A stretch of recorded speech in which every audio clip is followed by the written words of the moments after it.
क्या आपने कभी सोचा है कि जिस घर में भारत के राष्ट्रपति रहते हैं वहां आज़ादी के 78 साल बाद भी उस शख्स की मूर्ति क्या कर रही थी जिसने भारत को नीच और कम अक्ल कहा था। घर हमारा, देश हमारा, लेकिन दबदबा उनका जो हमें गुलाम बनाए रखे थे। लेकिन 23 फरवरी 2026 को ये तस्वीर हमेशा के लिए बदल गई। राष्ट्रपति भवन से एडविन लुटेंस की मूर्ति हटाई जा चुकी है और उनकी जगह ली है भारत के अपने राजा जी यानी सी राजगोपालचारी ने। लेकिन दोस्तों, ये सिर्फ एक मूर्ति का बदलाव नहीं है, इसके पीछे छिपी है एक गहरी हिस्ट्री, ग्लोबल जियोपॉलिटिक्स और आने वाले इलेक्शन की एक बड़ी स्ट्रेटजी।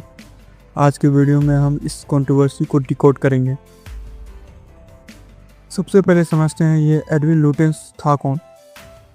1911 में जब अंग्रेजों ने कोलकाता से कैपिटल शिफ्ट करके दिल्ली बनाई तो लुटेंस को जिम्मेदारी मिली इस शहर को डिजाइन करने की।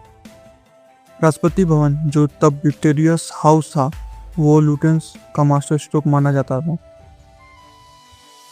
लुटेंस के दिल में भारत के लिए इज्जत नहीं थी। उसने अपनी पत्नी को खत में लिखा था कि इंडियंस का इंटेलेक्चुअल बहुत लो होता है और वाइट और नेटिव्स का मिलना फिल्दी गंदा है। अब सवाल यह है कि अगर वो हमें इतना नापसंद करता था तो उसकी मूर्ति इतने साल वहाँ क्यों थी। एक बड़ा अनकहा सच ये है कि लुटेंस को भारत की कला से इतनी नफरत कि उसने हमारे शाही गुंबद को कंक्रीट टूलिप्स यानी कंक्रीट का सरगम कहा था। वह इन डिजाइन्स को मजबूरी में बना रहा था क्योंकि ब्रिटिश सरकार पर भारतीय दिखने का दबाव था। पीएम मोदी ने अपने मन की बात के 131वें एपिसोड में कहा कि भारत अब गुलामी की मानसिकता से मुक्ति पा रहा है। द डेली पायनियर और इंडियन एक्सप्रेस के आर्टिकल्स बताते हैं कि ये बदलाव प्रोजेक्ट डीकोलोनाइजेशन का हिस्सा है। लुटेंस की जगह आए हैं सी राजगोपालचारी, जिसे हम लोग राजा जी कहते हैं। वो भारत के पहले इंडियन गवर्नर जनरल थे। जब वो पहली बार इस बिल्डिंग में आए तो उन्होंने सबसे पहले वहाँ से ब्रिटिश अधिकारियों की तस्वीरें हटाई और रामकृष्ण परमहंस और महात्मा गांधी जी की तस्वीरें लगवाई।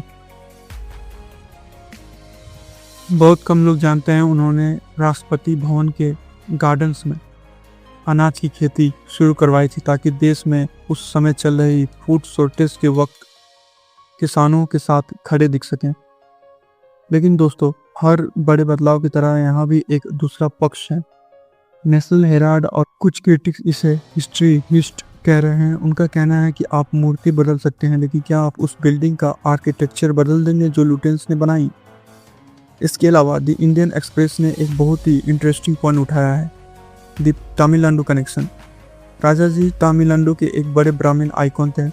अगले साल वहाँ इलेक्शंस है। बीजेपी जो वहाँ अपना फुटप्रिंट बढ़ाना चाहती है, क्या वो राजा जी को इतना बड़ा सम्मान देकर तमिल वोटर्स को एक मैसेज भेज रही है।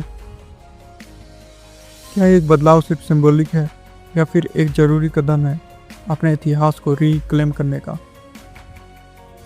सिर्फ मूर्ति बदलने से कॉलोनी माइंडसेट नहीं बदलता।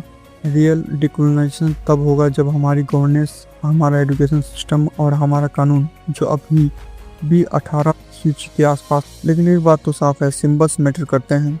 और जब आप देश के सबसे बड़े घर में इंटर करें तो वहाँ की दीवारें किसी गुलाम बनाने वाले की नहीं बल्कि उस आज़ादी के लड़ने वाले की कहानी सुनानी चाहिए। आपको क्या लगता है, क्या लुटेंस की मूर्ति हटाना सही फैसला था या सिर्फ एक पॉलिटिकल गिमिक।